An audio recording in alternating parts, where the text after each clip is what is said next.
the Youth Summit 2023, Sharifah Hadillah Surya binti Malai Haji Abdullah for the Excellence in Leadership, and the Youth Project Award is for Jiwa Senja. So for this National Youth event, it's not just portray for the youths, but it's also showcase the exhibition that is being portrayed. During this time of around, we have 4 clusters that being observed under the youth umbrella, which mainly the human capital, creative and cultural expression, technovation, and also wellness. This doesn't just highlight the importance of our youths, but also the shaping of our future. Through this platform, we actually showcase what youths are capable of doing and also exploiting themselves towards a greater nation, towards achieving our goals in Wawasan 2035.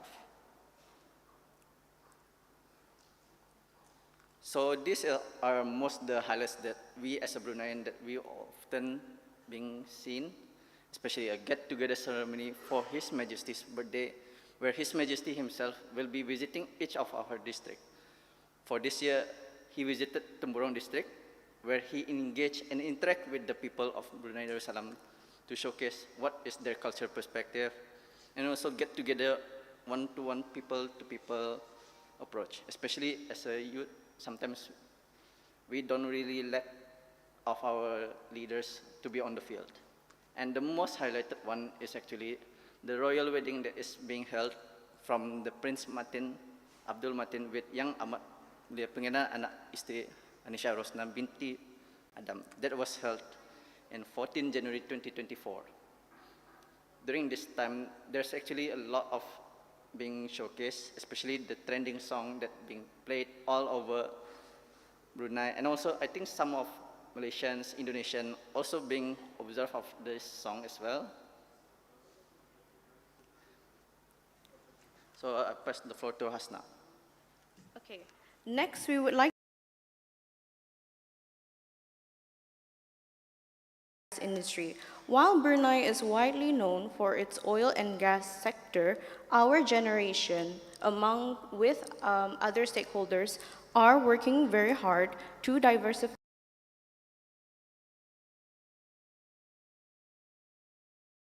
alongside other stakeholders at the forefront of this transformation, driving growth across multiple sectors. And today, we will be highlighting 2 key areas, which is the creative economy and also tourism.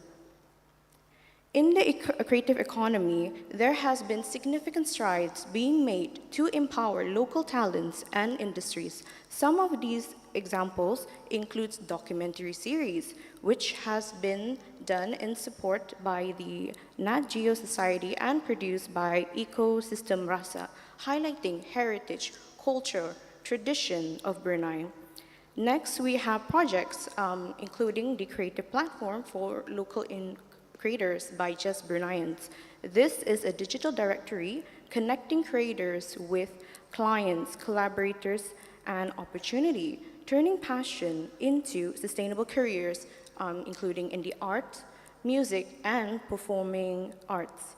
And there are events which includes the National Theatre Festival Brunei, uniting the community, showcasing performances, and also brings Brunei's culture to life through contemporary artistic performances. And this lay a very strong foundation for a thriving and dynamic creative economy. In this slide, we would like to showcase Brunei as a vibrant tourist destination across our 4 districts, Belayet, Temburong, Tutong, and Brunei Muara. And at the center, you can see the mini guide to Brunei Darussalam, which introduces visitors to distinct charm of each district, whether they seek adventure, culture, and relaxation.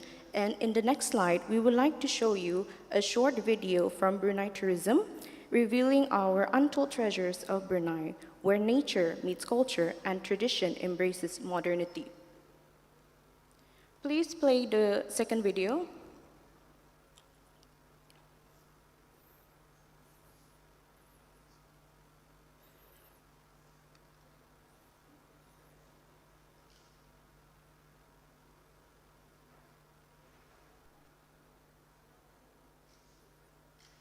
Let's wait a few seconds for the second video to be played. But in that video, we will be showcasing a lot of our cultural heritage, destinations that I know some of you would believe to be mostly like mosque, but actually in Brunei, there are a lot of tourist destinations that you can go to if you ever come to Brunei. And if you come to Brunei, feel free to let us know because we will give you free tour on us. Yeah, just let us know. Free tour, guys. We will be your tour guide, and we will happily do so. But for accommodation, please pay on your own.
So that was the video where we showcase some of our traditional food, which is ambuyat, and you can actually eat it with chandas. And if you would like a gift from us, maybe chandas, feel free again to talk with one of us.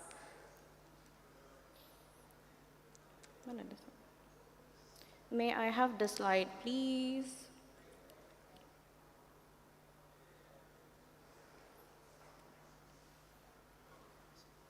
Okay.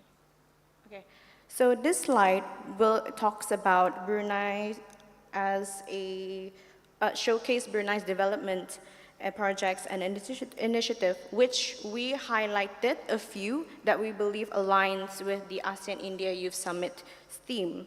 So firstly, Brunei has made strides to promote green growth through eco-friendly buildings and expanding solar panel installation, while driving its digital transformation with initiatives such as digital IDs and e-services via Drive BN for more accessible public services.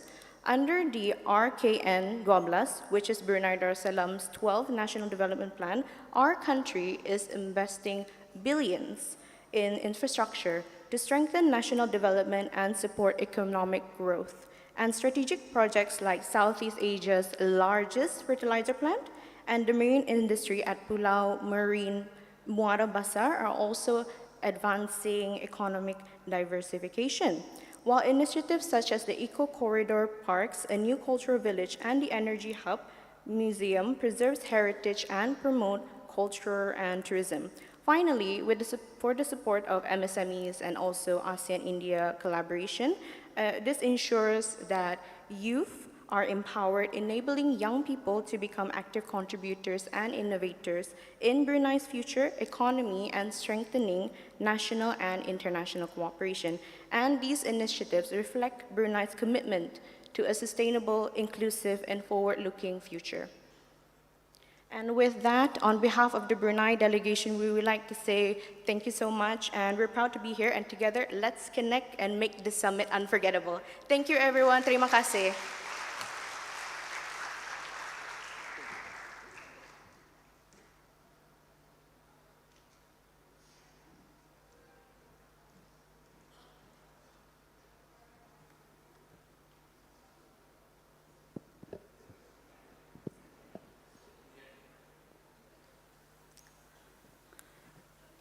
Thank you, Brunei. Now we go to the next, which is Cambodia.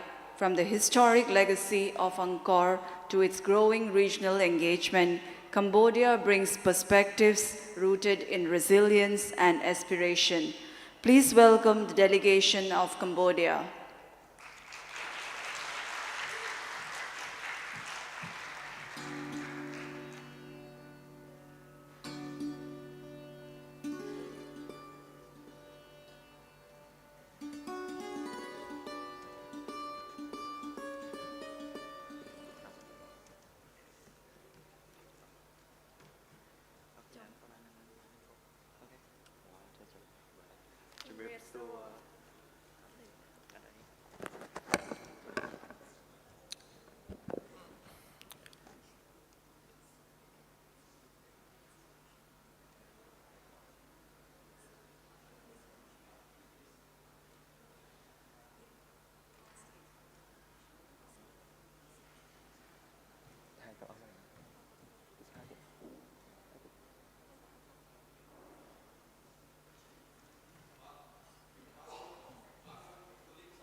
They want all Cambodian delegation to present on stage. So Bong Bong, may you come to the stage? Yeah.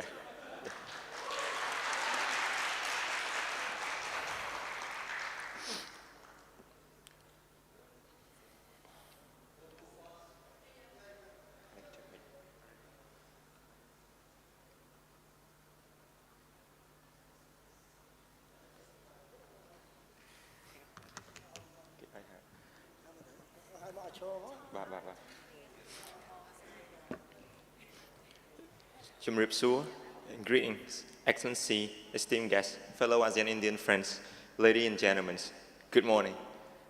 You have a good time in India so far, because I do, and thank you for the warm hospitality. I'm very happy here. Today we do a country presentation on a country, Cambodia, and we would like to do a twist to be a very non-conventional way of not just presenting our culture and religions, but we look into how our country perceives youth and have shaped youth engagement in our country so far. This is our table of content to align with our theme, connecting youth and shaping the future. So first we look into a bit of our contextual overview, and then we look at how our Cambodian governments perceive youth and engage youth so far, and then we have youth in green developments, youth in innovation and creativity, youth in governance, and also some reflection and conclusion of our country itself. So to move forward, I highlight the contextual overview of our country by having three main spectrums to cover. First one, our country value peace deeply and also value cooperations. Let's say if we were to recall our cooperation with India as a host country, today we have a relation with India since 1952, 1 year even before our independence in 1953. That is one deep-rooted friendship we have shared. We joined ASEAN in 1999, and since then we also joined World Trade Organization, WTO, in 2004. And last year we launched Universal Peace Charter in Phnom Penh, Cambodia, where we invite delegates from over the world to see how Cambodia is progressing, and we highlight the theme for the people and for the planet. That charter itself also highlights the role of youth, and especially women in policy making and peace building, in which I will highlight in the subsequent slide. Second spectrum, we look into our country's rich cultural heritage, of course from the legacy of a great Khmer Empire, the Angkorian periods, and then we also thankful and hopeful for our ancestors that we have the Angkor Wat heritage, the private heritage, the food, the cuisines, the dances, and most important of all, the friendly nations and the friendly people. Oftentimes we are called the smiley people because we smile all the time. Let's move over to the third spectrum, is the Cambodian livelihoods. The population is more than 17 million people, with the workforce in agriculture, garments, and tourism. It's complemented by also manufacturing in recent years, where our economy is also projected to grow by 5 to 6% in 2025.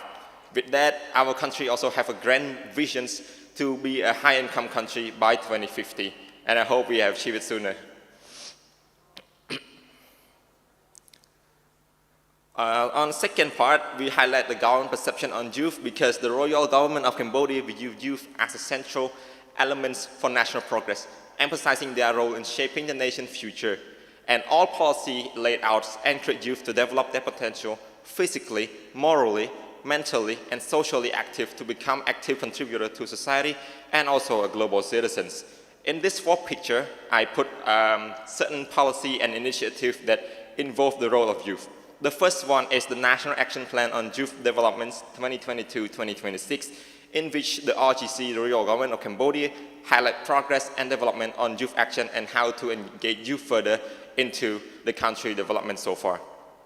The second one is the Pentagonal Strategy, in which in Pentagon 1, Human Capacity Development, and Pentagon 2, Economic Diversification, highlight essential role of youth into the country progress, and the government have acknowledged that youth play a very vital part of the country. The third one, in which I mentioned earlier, is the Universal Peace Charter, in which our assemblymen launched it last year with the support from the Global Council for Tolerance and Peace in Phnom Penh. We highlight the role of youth, especially women, to uphold peace, integrity for the people and for the planet. Last but not least is we look into the Cambodian New Year Youth Federations, in which we organize an initiative called Celebrating Cambodia to all from a youth action, youth efforts, and youth contribution. This means that Cambodia value youth deeply, and youth play our central part in all policy-making process and development across the country.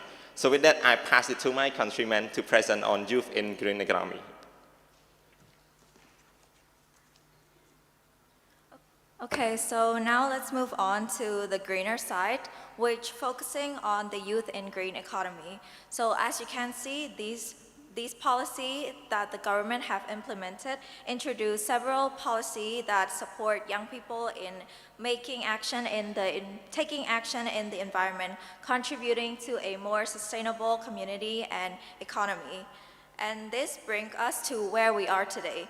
Across many communities, young people are actively engaged in environmental activities such as tree planting, cleanup drive, recycling program, and awareness campaign. They are also stepping into eco-entrepreneurship, starting initiative in renewable energy, waste reduction, and sustainable farming. In addition, through social media and community projects, youth voices are becoming stronger and stronger, proving that they are not just a leader for tomorrow, but already a strong and active contributor to a sustainability today. So just a background for this image that I got. So for the tree planting, it is from my university. They have a project that call out the high schooler to do a tree planting together. And the second picture, which is the cleanup drives, this is from a community project called Nisat Plastic. They are gathering youth to do a cleanup drive around the city. And the third picture is my picture from Jakarta. I've been participated in recycling program, so we are making like bracelet from a plastic cap. Last but not least, for Eco Brick, he's an entrepreneur that making brick to be sustainable. Next, I will give the mic to Bong Pia. Now we're moving to the youth and innovations. When talking about that, we talk about the entrepreneur. Cambodian entrepreneurs' roles have grown rapidly in recent years, driven by youth and supported by the governments. Fintechs and e-commerce are early standout, but now there's a new sector such as the agri-techs, edtechs, and health tech also gaining in momentum. The capital of Cambodia, Phnom Penh City, holds roughly more than 70% of this startup. And the Startup Cambodia 2024 report noted that more than 50% of the new startup led by the local Cambodians. The most important thing is why youth matter in the innovations, because Cambodia population is among Asean youngest, median age around 25 years old, and the youth are the forefront of innovations. Cambodian government also play a big role and has instituted in several initiatives to the innovations. In 2021, it launched the Digital Economy and Society Policy Framework from 2021 to 2035, aiming to transform Cambodia into the regional digital hub. Other than that, the related program, state agencies are like my enterprise and the Joseph Center help to coordinate tech-focused agendas. The Startup Cambodia National Program run by the Ministry of Economy and Finance support the incubator and new startup initiative. Now let's moving to the youth and in governance. Hello, it's me again. So as you have listened to a certain sector of green economies and also innovations, we also want to touch upon how the role of youth in governance itself. Since the latest elections in 2023, we have seen a more younger government cabinets because maybe the government thinks that integrating more young voice into the cabinet is representing all the youth voice, and it's to have a more multi-faces and inclusive policy making and national developments. In that set, we also improve government transparency, accountability, civic engagement, and also remarkable engagement in policy development, also how we receive public feedback, public comments, public dialogue workshop, intergenerational engagement between government official and the youth itself.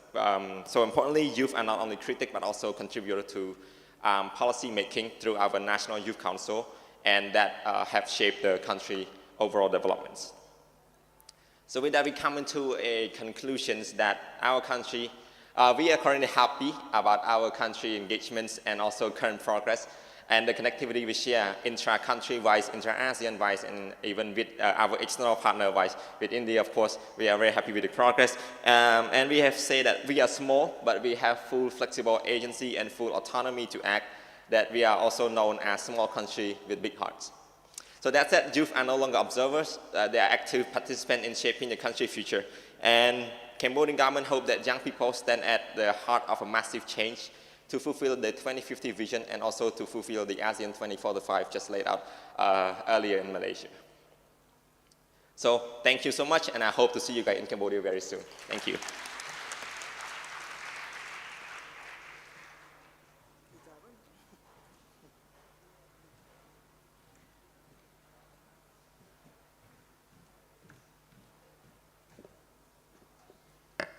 Thank you, team from Cambodia.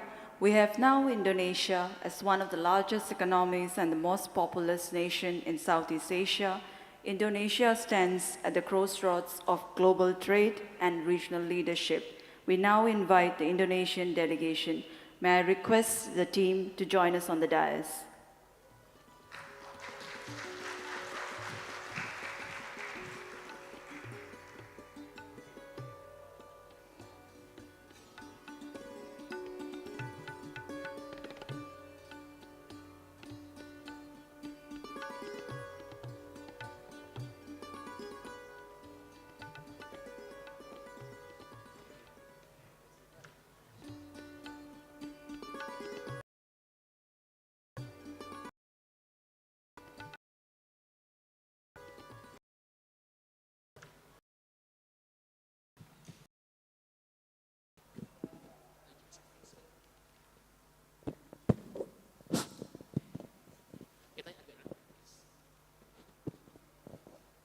First of all, thank you all very much for this opportunity.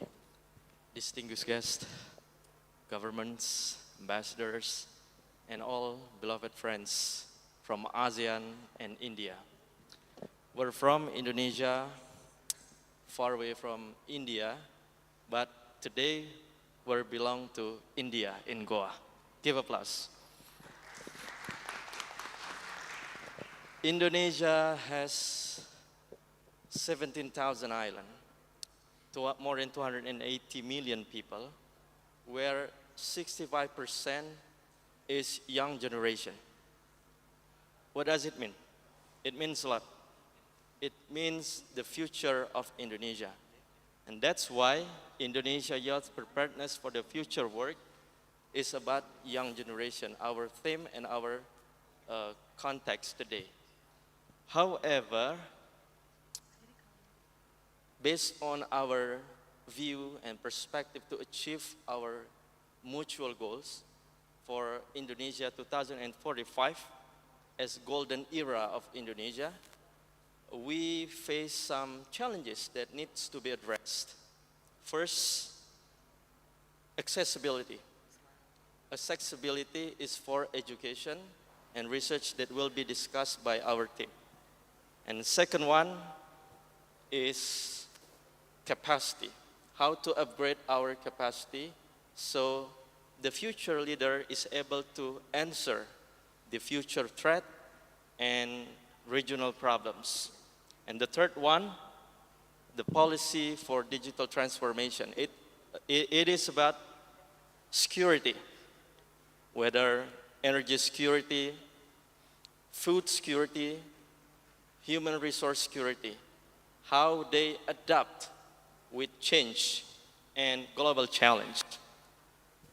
Ladies and gentlemen, the three answers about education, innovation, and security will be discussed in depth by our team. And of course, I'd like to present and also acknowledge one of them to discuss about the answer. But before of that, allow me to highlight one of the very important statement given by our founding fathers. United we stand, divided we fall. Today, we are together here for the better future of ASEAN and India.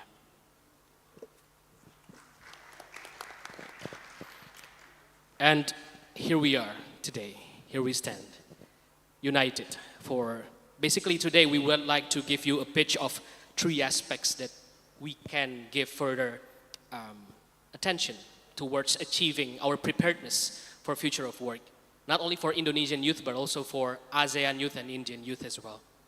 The first, for education, we are focusing on accessibility. Indonesia already has a lot of initiative from the government sponsored with the National Scholarships, LPDP, the 12 years free education program, and some of them even from local governments. Here we have a former regent himself, Mr. Kafa. He dedicated his local budget as a part of the local autonomy government to ensure that they do need-based scholarships based on the needs of their own regions, to ensure that the youth participation, their education, the accessibility to their education is in line with the local development planning. We want to address the unequal distribution. Yes, we do have quality education and very fierce advocate for education. One of them is also here, our member here, who is democratizing the info of education, Anissa Sophia from Indonesia. But then again, we need to leverage digital platform to do it. And young people nowadays, we see them as the digital natives. We were raised among the very rapid digital transformation. We know the drill for digital transformation. That's why we are aiming to leverage digital platforms to enable flexible, accessible education for all and ensure that we can make sure accessibility for everyone to tackle the inequality of our education. And as for the second part is innovation. I would like to give this to our very own Frey.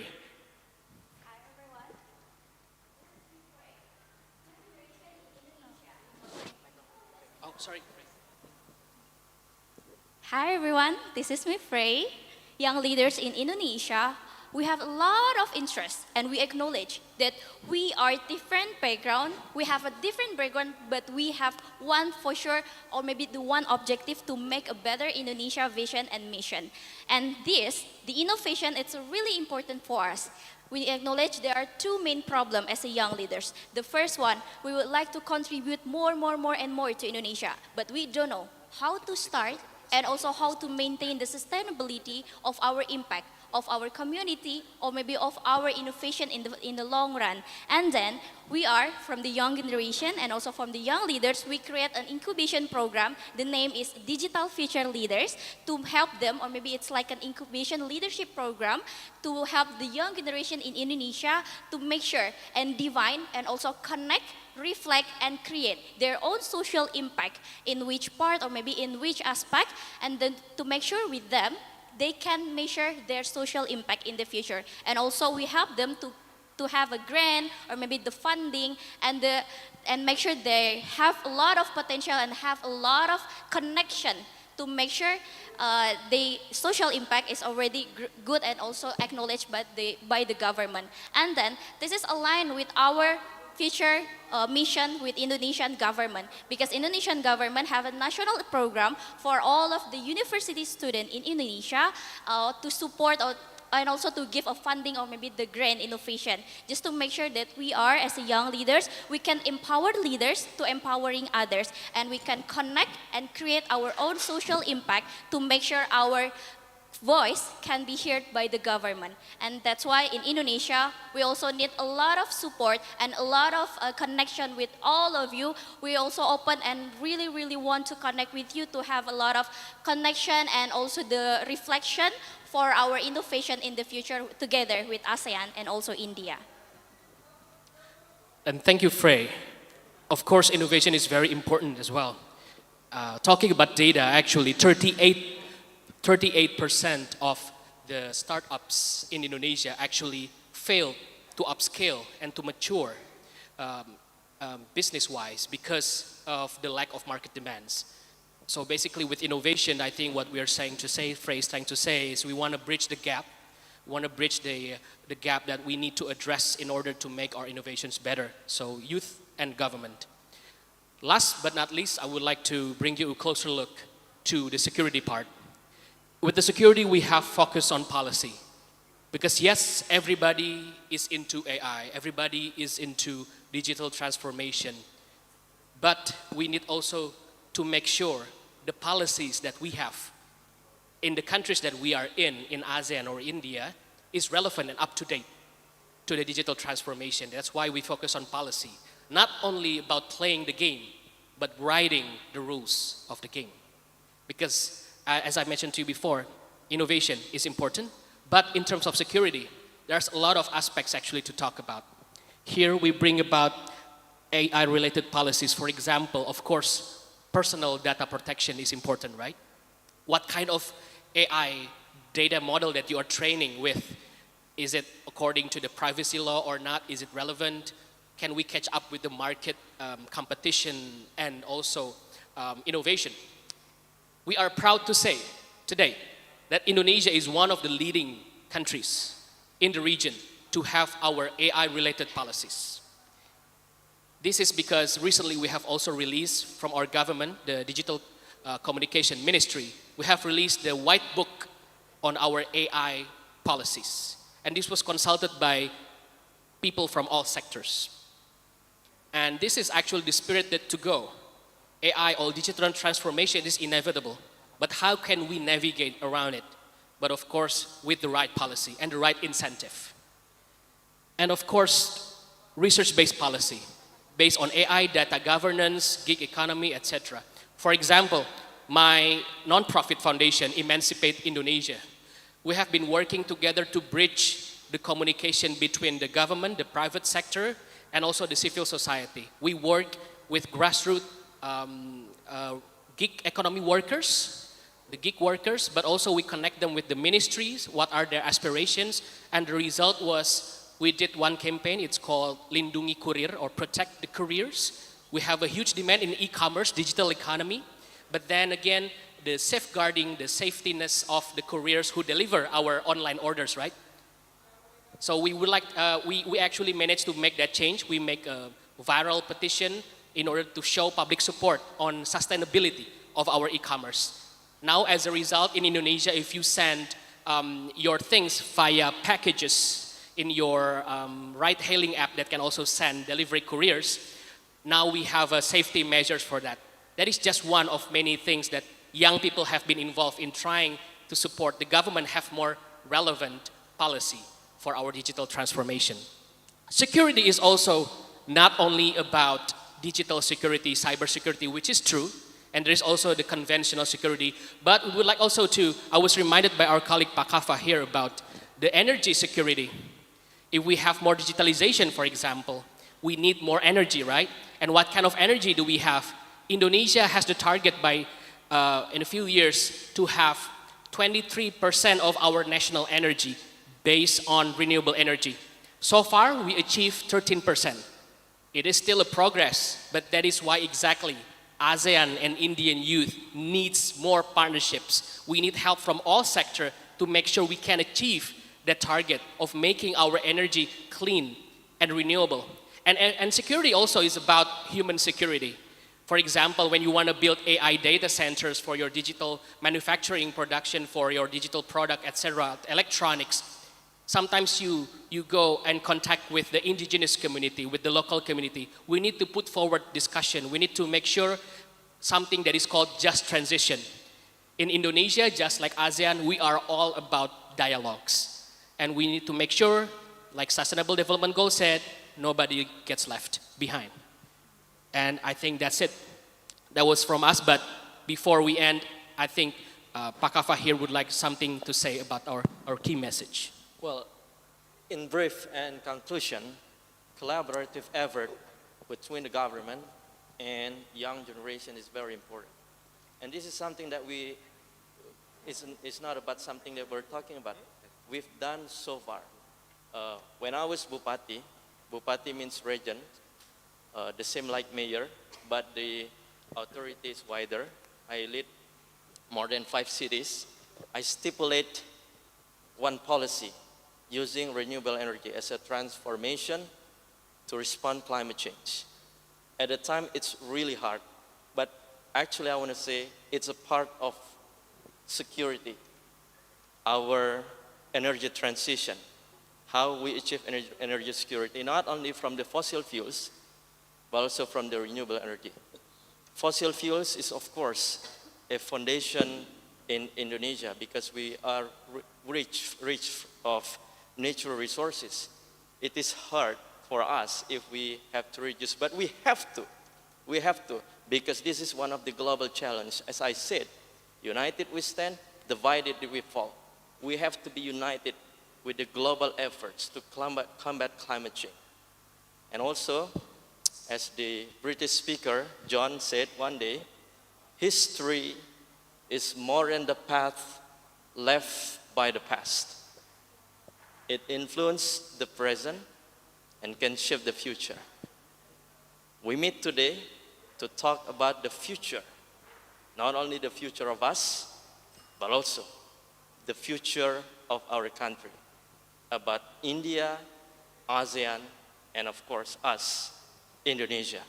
Before that, I'd like to let my team to say something that may give us spirit to strengthen our relationship and our cooperation.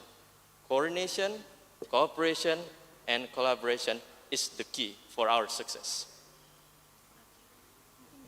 Can we have the next slide, please?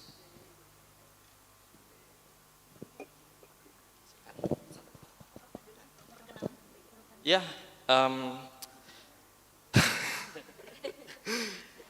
As I said, I'm currently working as special advisor for international relations to the coordinating minister for law, human rights, immigration, and correctional affairs of Indonesia. Previously, I was Bupati. I was Bupati in Muara Enim district, the province of South Sumatra, or people always said the district is the richest of coal industry because a lot of coal there, including in my service house. There is coal when you step out from the house. And also, I was paralegal lawyer in London since 2013 when I did my master degree in University of Birmingham in 2013 to 2014, and continuing my second master degree in 2016 to 2017 before I conclude my PhD in law in the UK as well. So, I think, Margarita? I think we have our friend here. I'm sorry. We might as well use the podium once. Hello everybody. Test the podium. That's the podium. My name is Ahmad Faisal Nasrullah Kuncoro. You can call me Faisal. I Vice Press Security. I Vice Secretary General on Central Executive Islamic Association University Students in Indonesia, PBHMI. And I Vice President on YC Youth Indonesia for International Dialogue, Geopolitics, Resilience, and Security. Thank you. Hi everyone, my name is Frey Difomisha Sihabudin, but you can call me Frey. I'm also a content creator and the alumni of the ASEAN Influencer Program 2023 and work as a business strategy in one of the company coming from Indonesia. And also I do really want to see you and have a connection with you to talk about youth, development, and especially technology in Indonesia. Please welcome, this is me Frey. So, hello everyone. My name is Ahlam Noval Mahendra. You can call me Ahlam, and I'm science communicator from Indonesia. If you want to contact with me, please scan my QR code. Thank you so much. Hi everyone, my name is Anissa Sophia, but you can call me Anissa. I am an educational content creator and also part of ASEAN Life Creators Program by ASEAN Foundation and TikTok. And I also work as a protocol, media, and public relations officer at Regional Representative Council of the Republic of Indonesia. And I love to discuss about education, politics, gender equality, and youth engagement. So if you want to connect with me and we can discuss more about that, feel free to scan the QR code. Thank you. Hello everyone, I hope you're not tired with me. My name is Margianta Surahman Juhanda Dinata. Yes, that is the name of one person, but you can only call me Gian, which I think in Hindi means knowledge. Gian. And I'm from Indonesia, founder and advisor of Emancipate Indonesia, a non-profit working on modern slavery, but I'm also a consultant for UNICEF and other UN bodies and global philanthropy, working and supporting mental health for young people in low-middle income countries. If you want to connect with me in project development or policy making for meaningful youth participation, you can scan the QR code. Thank you. Hello, my name is Muhammad Raka Katresna. You can call me Raka, and I'm autistic. I am the regional executive body of the ASEAN Youth Forum, and I also support and also organize many communities, including in Timur Indonesia as board member and also one of the Southeast Asia young leaders in preventing and countering violent extremisms. You can talk to me basically anything, but my main interests are in the religions, ecology, disability, and also youth peace and security. Thank you. Okay, and please give a round of applause for Indonesia! It's really nice to see you today, everyone. Yes, but before we end our presentation, We have something special for you. yes, we have to share pantun Our culture from Indonesia. between poetry and prose. So if I say one line, you have can to answer. say with cakep. Cakep means handsome or beautiful. Can we try first? Okay. Good morning, friends from far and near. Cakep. Okay? Okay, okay, okay. Okay, we'll ya. Okay. Good morning, friends from far and near. Cakep. Indonesia greets with joy today. Cakep. With India's youth now draw near. At this summit, let's rock the way together. Yay! Bye-bye. Thank you so much, everyone. It's nice to see you. Thank you very much. See you soon in Indonesia.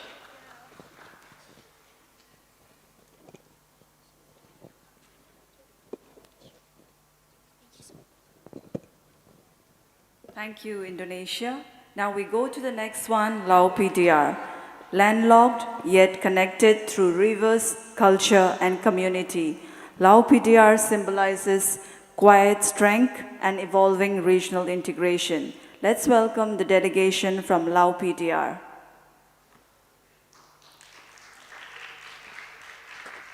Let's keep the energy going. It's just first half of the summit.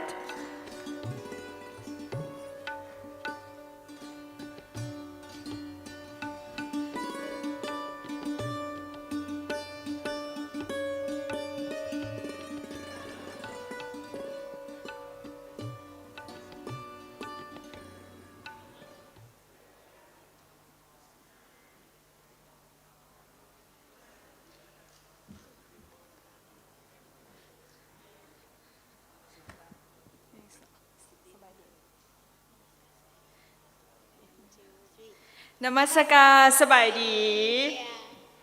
So greeting everyone. So we are from Laos, the land of million elephants. So today we're gonna take all of you here to Laos.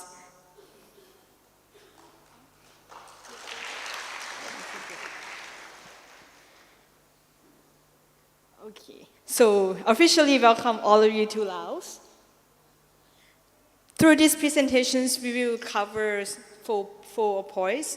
So firstly, we will talk about the quick facts about Laos PDR. And second one, we will talk about socio-economics and developments in Laos. And third one, we will talk about youth developments in Laos.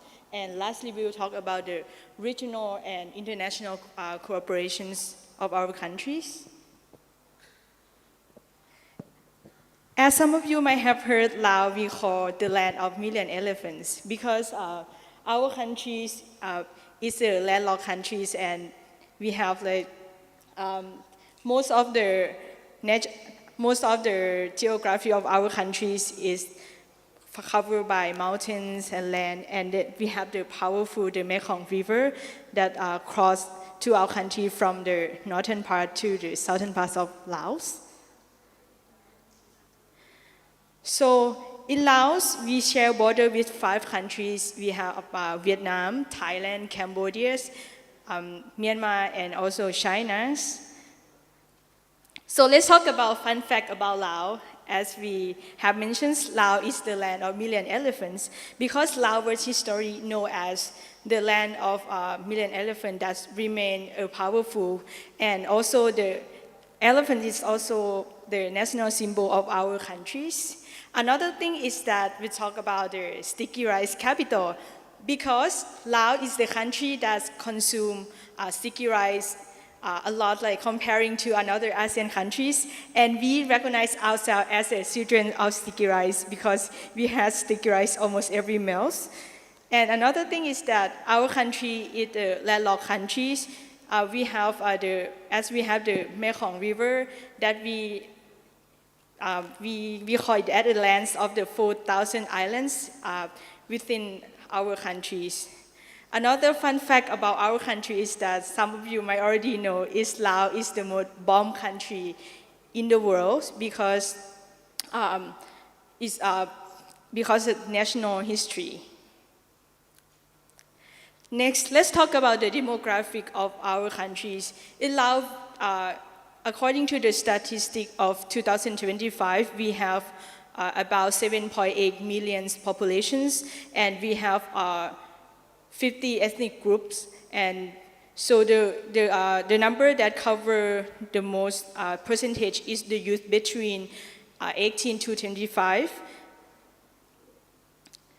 And in our countries, we have like 50 ethnic diversity, so all of them live in different parts of our country, from the southern part to the northern part, and every ethnicity, they do have their own traditional and practices, but the majority of our country is Buddhism. We also have the amazing natures, as our country is the landlocked countries. Our natural tourists might be the mountains and the rivers, and we also have some of the World Heritage sites, such as Luang Prabang City Centers, the Plain of Cha, the Wat Phú Champasak, and recently we just get recognized from the UNESCO for the Sebang Phai Cave in the middle part of our countries. So next, I would like to highlight this. This is very symbolized of our country. We call it Khao Niao Sieng Can. It's because when we heard about the sound of can and we taste the sticky rice, it's showing the symbol rice of our country that truly reflects our feelings of home, of community, and also our identity. And this is some Lao food that we call it like we do, as we might have like similar food as in Cambodia and in Thailand because we share cultures, but in Laos we do have this kind of foods too because like for example, khao soi in the northern part of Laos, like in the northern part of Thailand, they also have khao soi also, as we share the cultures. And next, I would like to talk about the traditional costume. So normally, that's the very traditional that we normally dress to the special events like wedding or traditional ceremonies. And as you have seen this is the very formal traditional clothes because we wear this to school, to university, and also to attend international conference and also go to work. We normally dress like this. And the pattern that I show you, we call is the pattern of Naga because we just received the recognized from the UNESCO as an intangible heritage traditional craft. This is that motif weaving in Lao community. And also this dress is not just a clothing, but is represent the respect, cultures, and also our identity. Next, I will hand over to one of my Lao team. Thank you, May. So may I just show you about the food? I hope that you're not yet hungry, right? I hope so. So let's talk about the socio-economic development in Laos. So our theme today is about the green economy. But before we achieve the green economy, we must know about the green energy. Now let's talk about it, because green economy, we deploy it in the transportation. Right now, Lao PDR has increased a lot in the electricity car, and also we are supporting in the BRT public transport. Why? Because have you ever been to Laos before? Most of us haven't. Oh, thank you. Most of us haven't improved a lot in the employment and entrepreneurship. We are also providing career guidance and entrepreneurship in education to empower youth-led business. As for furthermore, we encourage youth to involve in decision-making, volunteerism, and community development through councils and forums. And lastly, we ensure youth to access to education and safe space, as well as to protect the youth from exploitation and harmful practices. So translating this strategy into the projects and programs, Lao youth have contributed a lot to the socio-economic development, such as volunteering work or community development, knowledge sharing, and to be engaged in international stage.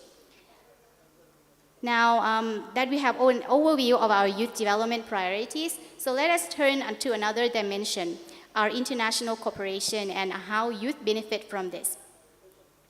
So regionally, as part of our regional efforts, Lao PDR actively contributes as a member of ASEAN to promote peace, stability, and economic growth.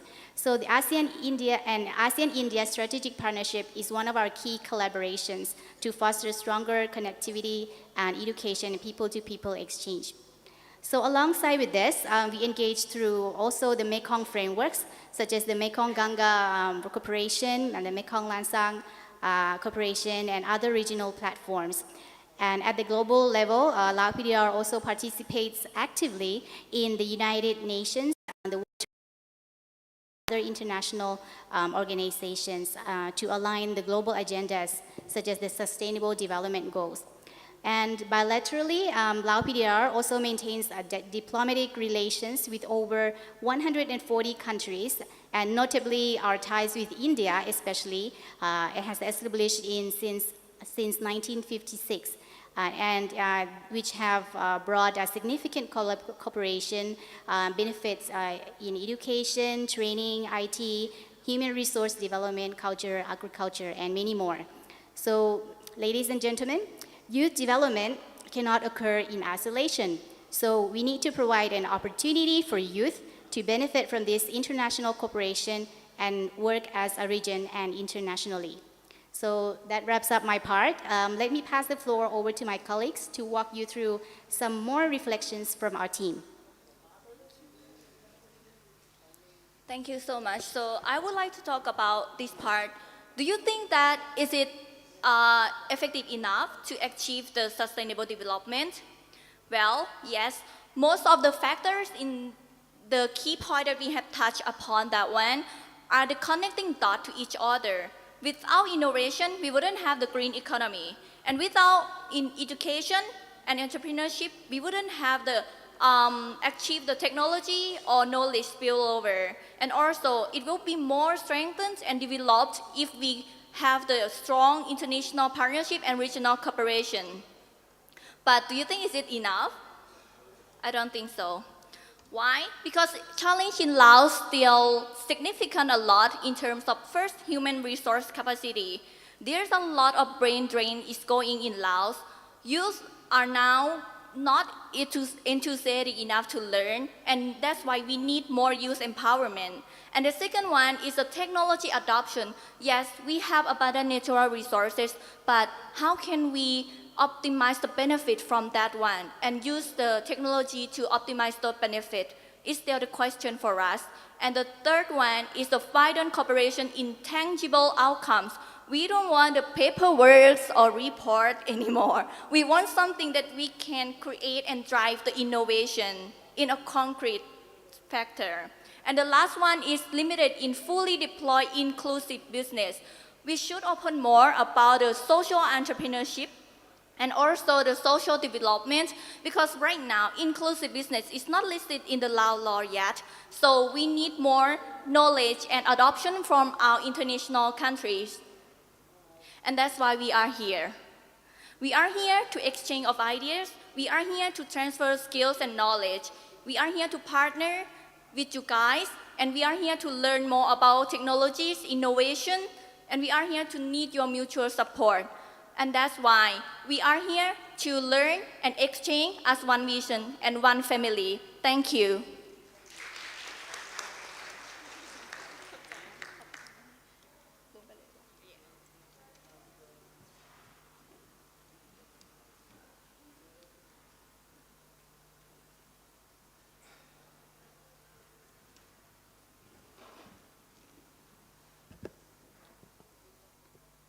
Thank you, Lau PTR. Now we go to Malaysia, known for its diversity and dynamism. Malaysia brings forward experiences in economic transformation and multicultural harmony. Please welcome the Malaysian delegation.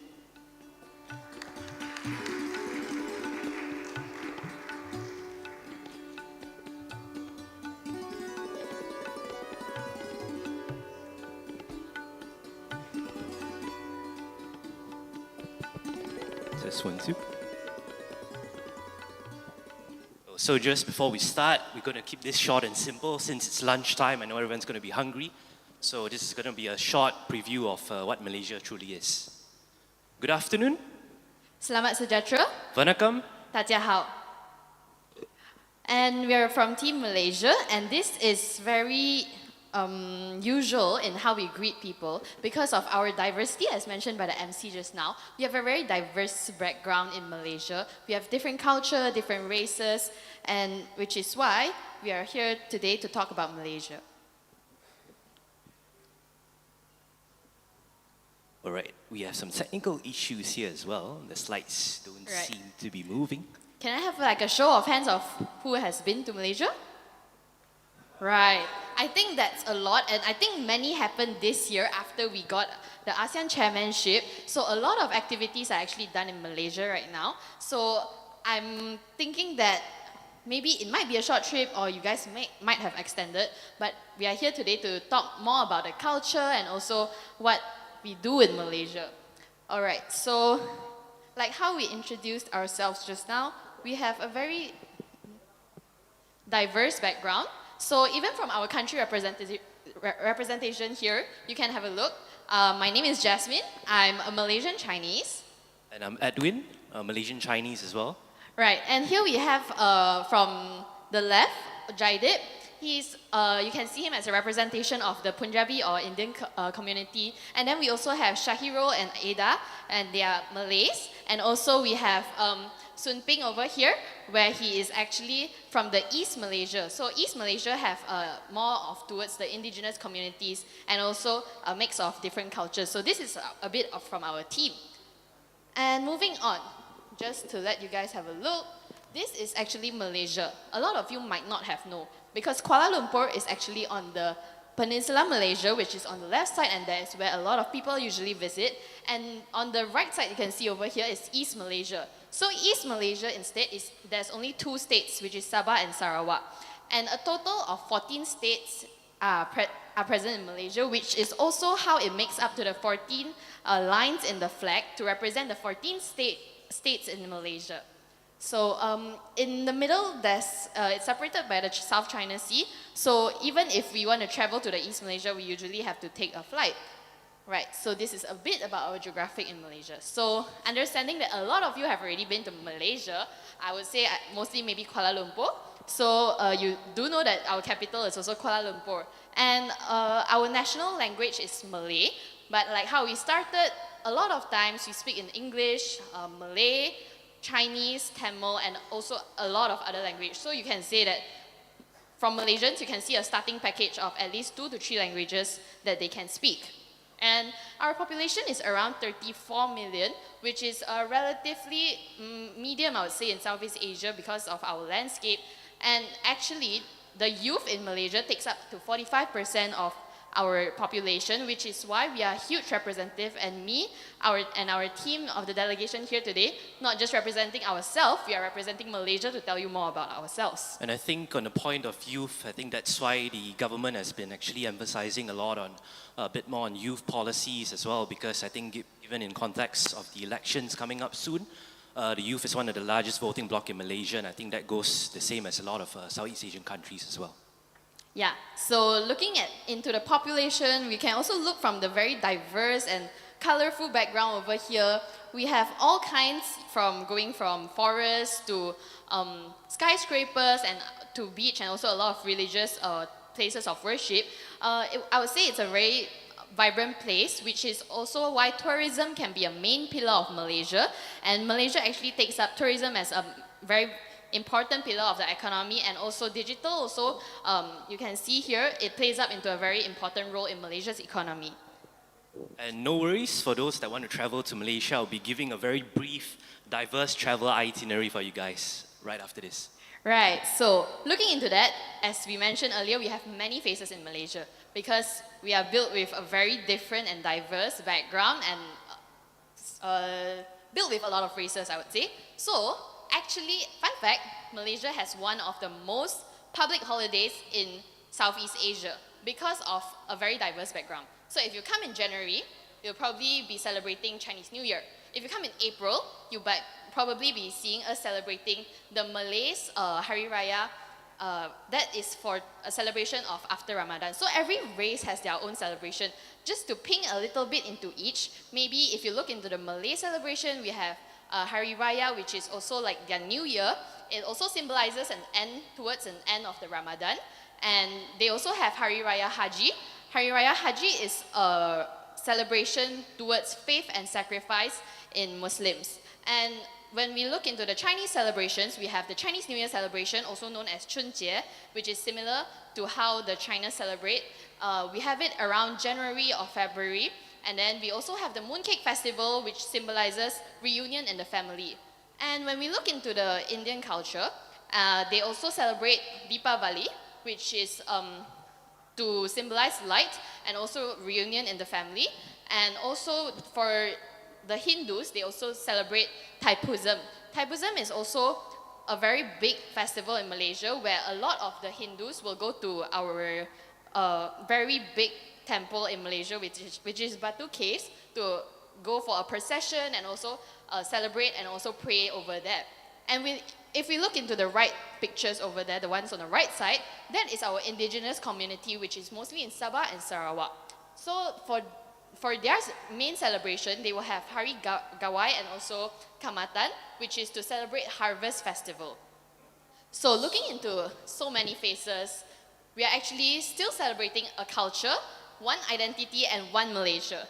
And actually, since we're here in India, right, I know we celebrate Lord Ganesh birthday for 5 days. We also do it in Malaysia actually. Like right before I came, just in front of my house, we had the procession and prayers for them. So it's a very diverse place. You can see a lot in Malaysia. And I would say, although we have so many differences, we still come as one cultural, one identity, and also one place and one nation. So Jasmine, actually 7% of the Indian community in Malaysia, it's quite a sizable population as well, and perhaps, I think as mentioned earlier, people-to-people connections, it's one of the main, I would say, important factors to keep our relations going strong, and perhaps maybe, the Indian government and Malaysia government can look at strengthening leveraging on this. I would say you can consider it a diaspora community in some sense in Malaysia, but a bit more of a heritage diaspora community. So I think this is an area that perhaps should be looked into as well. Yeah, so with all the opportunities given, us Malaysians can explore into a lot of economic and also possibilities in the future. So this is us living with so many different types of races, religions. We still live in peace as one in Malaysia. So moving on, we'll look into a little bit of the landscape of Malaysia. Yeah, so this is the fun part, right? The diverse travel itinerary I have for you guys in Malaysia. So for those that loves the nature, the environment, we got a lot of beautiful places. In fact, we have one of the oldest rainforests in our national park, or we call it the Taman Negara. We also have the world's biggest and one of the most smelliest flowers, Rafflesia. We have a lot of endangered and protected species in Malaysia as well, hornbills, orangutans. So nature lovers, this is for you. For those that are not so much into nature, we have the KLCC shopping haven there. So for those who like to shop, that's the place to go. You want to go up countless steps and see beautiful views. There's Batu Caves for you. We got Genting Highlands as well, one of the, I would say, largest casinos. So for those that like to gamble, that's your place. Lots of beautiful beaches, sceneries, as well as countless places of worship to sort of show how diverse a community is, right? So here, I know it's lunch, but this is our beautiful delicacies. So diversity also comes in food, which I believe it's something that connects all of us here in Southeast Asia, right? Delicious and spicy food. We got laksa Sarawak, putu mayam, buah Melaka, apam balik, nasi kerabu, and nasi lemak. So it's a good mix of savory and sweet food in Malaysia. Ooh, I'm actually hungry. Are you hungry? I'm always hungry. Right. So looking at the food, I think a lot of people actually visit Malaysia mainly for the food, because I would say we live to eat and food is really, really important. And we have a very big diversity of types of food that we can explore into. So from there, we can actually, every day of your itinerary, it's definitely different food from different cultures, and you can understand a lot more about the history of the food and also how diverse our spices can be. So I think that's why also that Malaysia is one of the, I think the highest obesity rates in Southeast Asia. I think this is the reason why. Yeah, okay, so moving on, we'll look into something interesting about Malaysia. All right, that lady, the beautiful lady holding the trophy. Does anyone know who's that? Is that right? Yeah, is that the Laos team? Right, okay, later we'll pass over a souvenir to you. Right, that's Michelle Yeoh from Malaysia. Or why not we pass it now? Is that doable? Yeah, okay, we'll pass you a souvenir. So yeah, she's Michelle Yeoh. And a lot of you know that she's an actress, and also, do you guys know what award she won? Yes, the Oscar award, right. Okay, so this is a bit about our icon in Malaysia. How about that blurry Google satellite picture we have here? Is that a road? Does anyone know what that is? Right, I think a lot of you might not know, but it's actually a really interesting thing that we actually have the biggest roundabouts in the whole world, and it's actually located in Putrajaya. That whole circle is a roundabout. So you probably imagine that a roundabout can just be a circle with 4 junctions. This is the largest roundabout in the world, and we have like more than 8 junctions that branch out into the whole Putrajaya. So we also have one of the biggest roundabouts in the world. And how about that tiny panel under there, the green one? I know, but does anyone else know? We still have souvenirs. Sorry? Yes, semiconductor. So semiconductor is actually one of the largest produced in Malaysia. And if you look into the state, you can go to Penang, which is one of our states towards the north of Malaysia. And we produce a lot of semiconductors. And from there, we can actually look that pen drive is actually invented in Malaysia. Because of the technology that we have in this field, pen drives are actually, and we produce a lot of, we look that pen drive, because of the technology field, Malaysia. It's a souvenir. I think Malaysia is one of the, I would say, quite important players in the semiconductor supply chain, but we don't cover perhaps the whole supply chain per se, not so much of upstream and downstream. So I think this is why ASEAN has been looking to build a ASEAN semiconductor plan, if I'm not mistaken. So I think this is a great area to sort of start integrating ASEAN a bit more and increasing intra-supply chains, collaboration, and I think this ASEAN semiconductor plan is something that I look forward to in general. Right, and I think we can also move on to just a fun fact that Malaysia is the main producer of gloves because we have a lot of rubber estates throughout the country. Yeah, so this is a bit about the gloves. And okay, last but not least, I know you guys know about this building, but you know what record has it ever set in the whole world? Anyone? Okay, if we're not getting any answers, I'm just gonna review. Okay, it's once the highest building in the whole world, and although now it's been taken over by a lot of other buildings, but now we have our latest one, which is Merdeka 118 building, and it's still the third highest in the whole world, and in Southeast Asia. So these are our landscapes that you will see if you visit Kuala Lumpur. All right, now for a bit more, I would say, boring stuff, but it's the strategic and important stuff. So I think we all can agree that I think the current geo-economical and geopolitical flux, it's at quite volatile position, near highs, but hopefully it tones down soon. And I think in this context, there's a lot of governments are looking to increasingly strategically hedge their positions and diversify their partners within the region. And I think Malaysia, who has maintained a strategic non-aligned posture over the last few decades, is a good example of this. And one example would be how we chair this year's ASEAN chairmanship, right? We've still maintained strategic dialogues with our dialogue partners, be it your Western partners in the US and Australia. But we have also been, observers of BRICS. We are one of the partner countries. We convened the first ASEAN GCC China Summit. So I think this is a really good example on Malaysia's, I would say, position in this context. Yeah, and I think Edwin knows a lot about this. Can you tell us a little Do I? bit? Was this in our discussion? I don't think so. He's actually a researcher, yeah. So a little bit more about ASEAN chairmanship, maybe?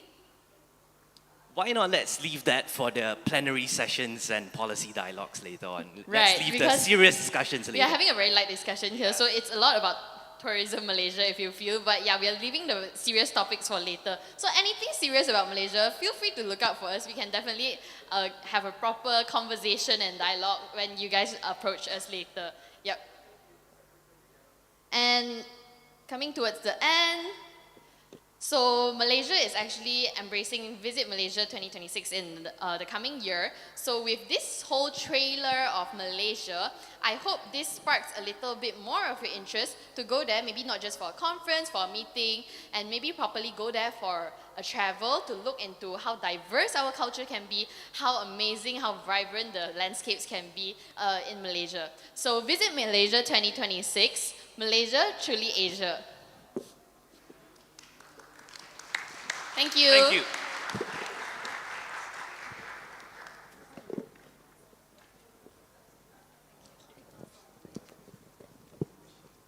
Thank you, Team Malaysia. Now we have the last country for this slot, which is Myanmar. From rich cultural traditions to its evolving place in regional affairs, Myanmar offers perspectives shaped by complexity and resilience. We now invite the delegation from Myanmar.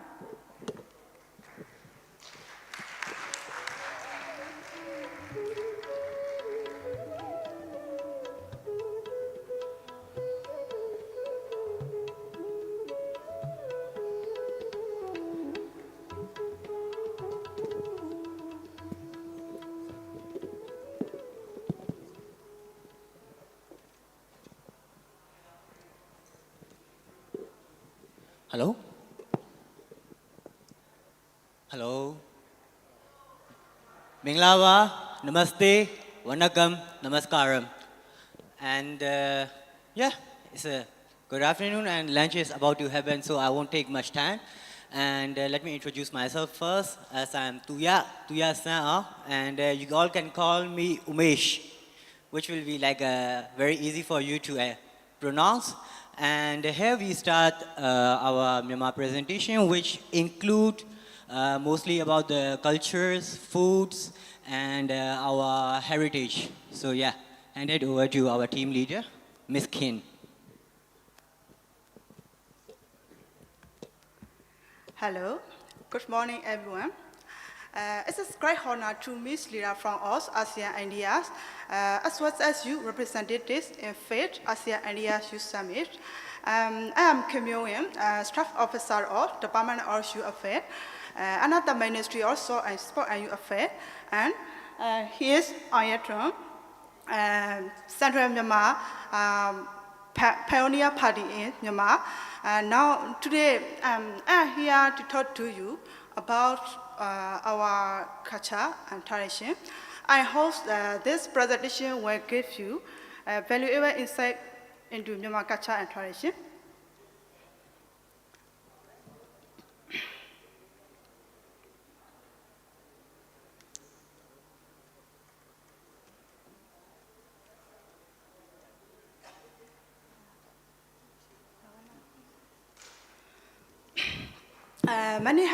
Many countries have greeted and blessed in English, hey and hello.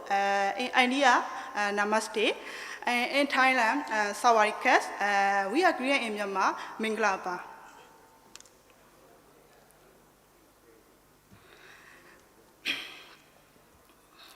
Myanmar is located in Southeast Asia, bordered by China, Laos, and Thailand to the east, and Bangladesh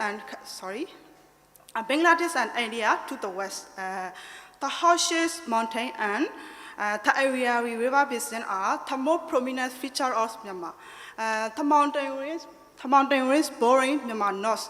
Kakaborasi is the highest mountain in Southeast Asia at Kachin Strike and is 5,881 meters. Myanmar is home to 7 meters at the group. It distinct with culture and regional identity. The main principles at the group are Kachin, Kaya, Kayin, Chin, Pama, Mon, Rakhine Shan. I am Pama. My colleagues are Kayin, Hindu, and Pama.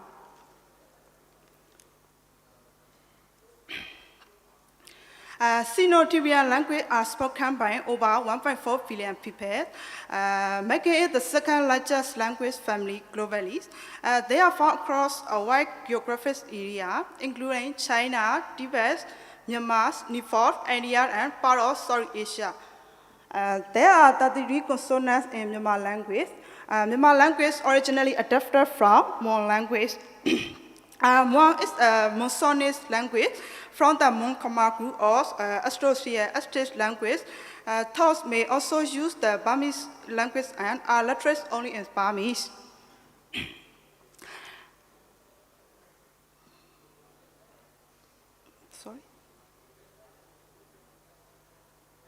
Earlier from all Myanmar's literature stone, engraving, plan list, poetry, novel, and short story.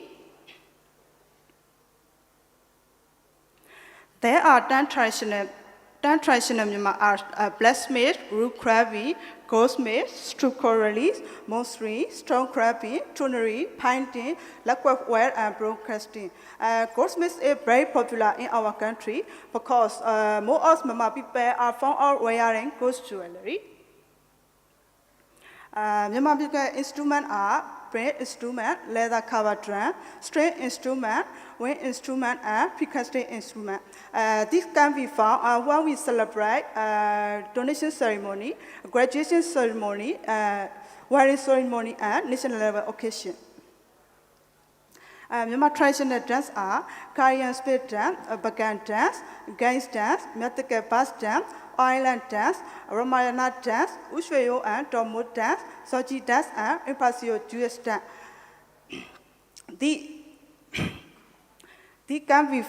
festival can be found in religious. Myanmar people are very enjoyable people, so that's why we celebrate Manly Sweet Festival. The New Year of Maintain Channel or Water Festival is UNESCO or 2024 November. Sorry. Light Festival is very fantastic for the Myanmar people. Myanmar traditional sport, these are Myanmar traditional sport. Kaimbo is These are Myanmar traditional dress. These are Myanmar food. We find a lot of food, a lot of Myanmar food for my Asean friends.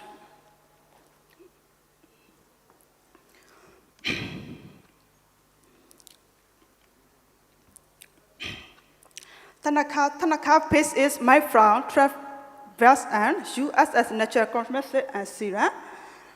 Our traditional maize art is Tanaka. The traditional using Tanaka paste has been established for 2000 years. We are planning to propose Tanaka for the intangible culture heritage or humanity. Our beautiful umbrella is very grateful for very beautiful.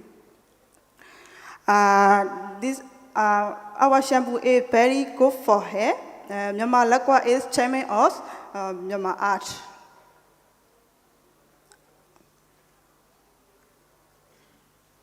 Thank you. Okay, hello. I'm Onghetron. I will continue the remaining slides. Myanmar Pepper Show. Myanmar Pepper Show, Pattern Woman, Patong, Korean Woman, and Leg rolling in English Lake are signature of Myanmar.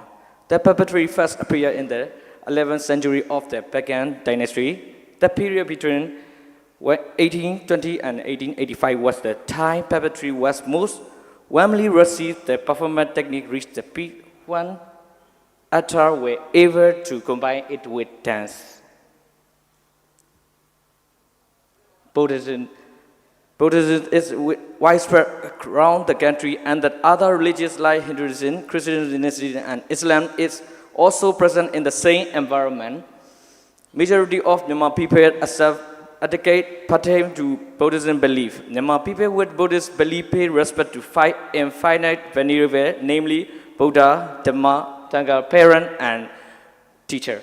No tradition and tradition wherein are prestigious culture of Myanmar, where most of the people celebrate in grand manner. Kuduro Bakura. Kuduro Bakura, nested in the heart of Mandalay, Myanmar stands as one of the world's most significant Buddhist monuments, revered for its spiritual and historical importance. It is home to the world's largest book, a collection of 729 marvelous left meticulously inscribed with the entire Pali canon of Theravada Buddhism.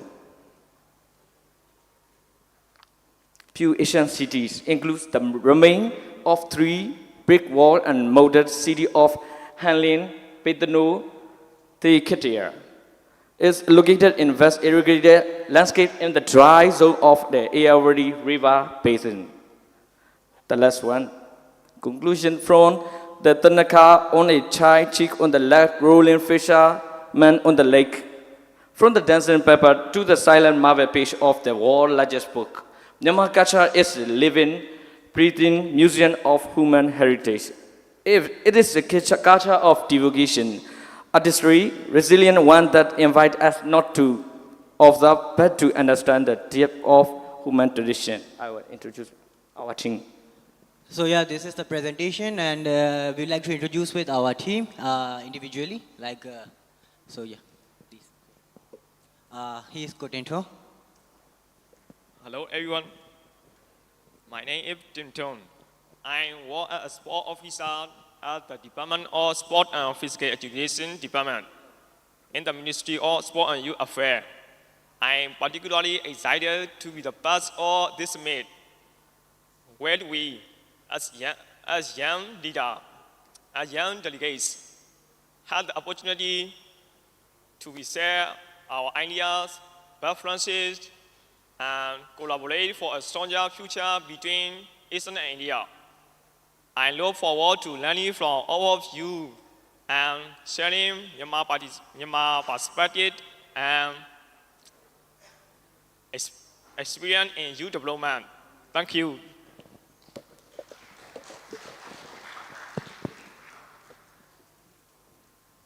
Hello everyone. My name is Memo. You can call me May. I'm from Myanmar. I am working as department. I am working as assistant computer operator in departments of youth affairs and other Ministry of Sport and Youth Affairs Myanmar. Firstly, I would like to thank ASEAN Foundation and India Foundation, other participants. I believe we will build many friendships and mutual support with ASEAN and India youth. Thank you.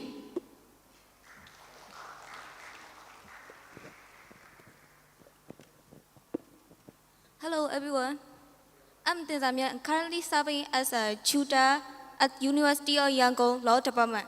I'm so excited and proud to be a part of this prestigious fight ASEAN Idea Youth Summit. Nice to meet you all.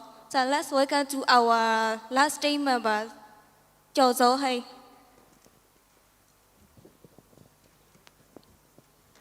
Hello everyone, I'm Jozo Hei and I'm working with UMSCCI for 15 years with Relate Matter, Operation Relate Matter. Thank you.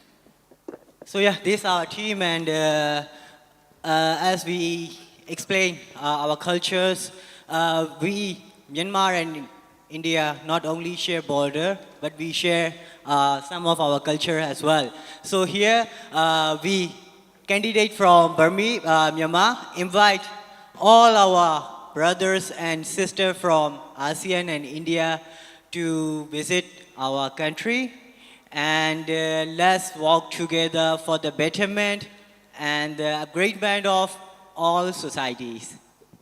Jesu Demare.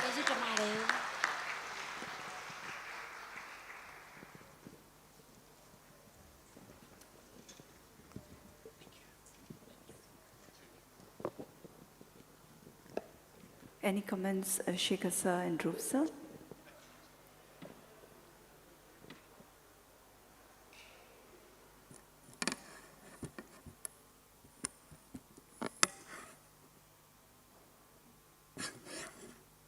I think the first thing is that let's give a collective round of applause to all the participants.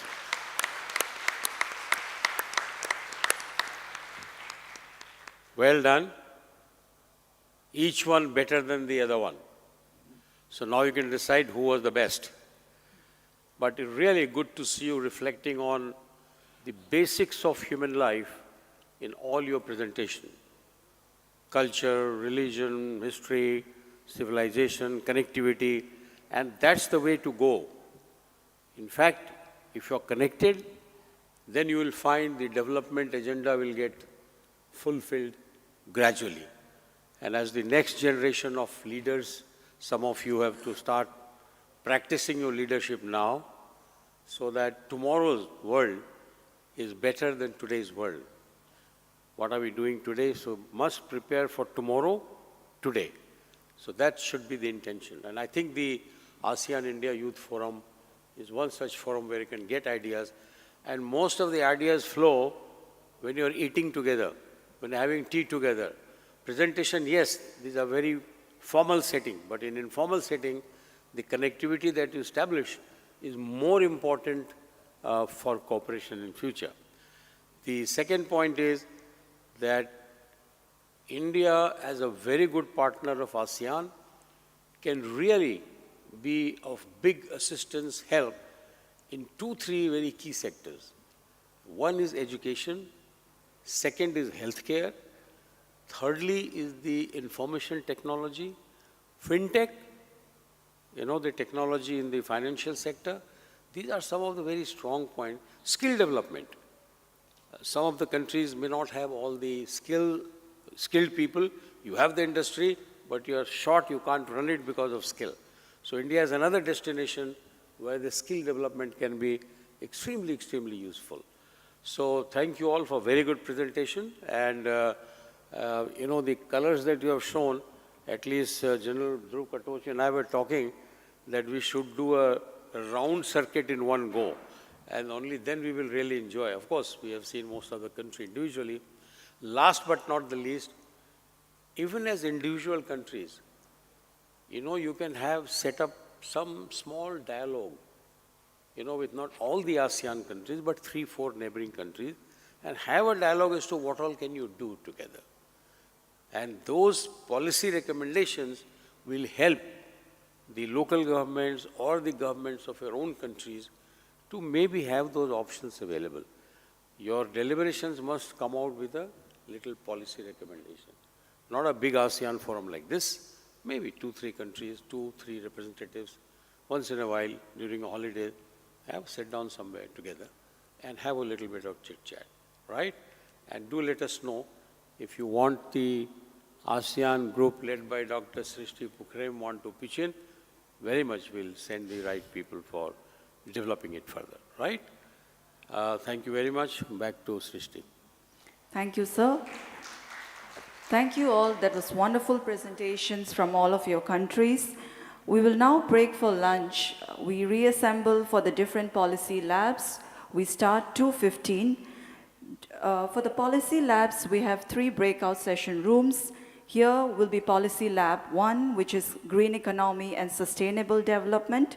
On level 1, there is Room South and there is Room West. In Room South, there will be Innovation and Entrepreneurship, and in Room South, it will be Governance in the Technological Age. You have already received your assigned group numbers, but for your convenience, may I repeat again, Group 1 will be in Policy Lab, Green Economy and Sustainable Development, which will be here in the main hall. Group 2 will be in Innovation and Entrepreneurship, which will be on level 1, Venue West. Group 3, which is Governance in the Technological Age, level 1, in the Venue South.